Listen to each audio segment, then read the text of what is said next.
This is a do-it-yourself camera box. And basically what you're doing is you're placing your camera and your lenses in a box with lower humidity than it is on the outside.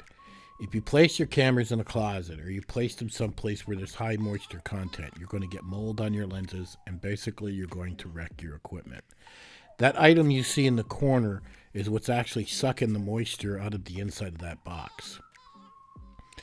And here on this actual gauge, you'll see there's 74% humidity on the outside and there's 61% on the inside. So it's already gone down quite a bit. There is 61% humidity inside that actual box right now.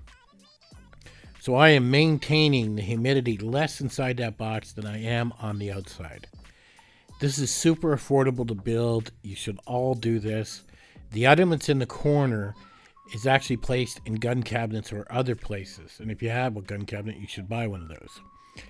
But basically you need the box. The foam you don't need. I just kind of ordered that separate just to give everything a bracing and cut it to fit in the box. I bought the meter and you don't need the meter, but I bought the meter so I could see what the humidity levels are on the outside of the box and on the inside of the box. But you definitely do need the item in the corner of the box. That will suck out the moisture. After 6 months or so, the crystals inside that round thing will actually change color. All I do is dump them on a cookie sheet on low heat. That'll change them back to a white color, put them back in the little metal bottle, put them back in once every 6 months. This is how you make a do-it-yourself dry box for your camera equipment that's super, super affordable. Now, they do sell fridges on Amazon, and they're like $200-300.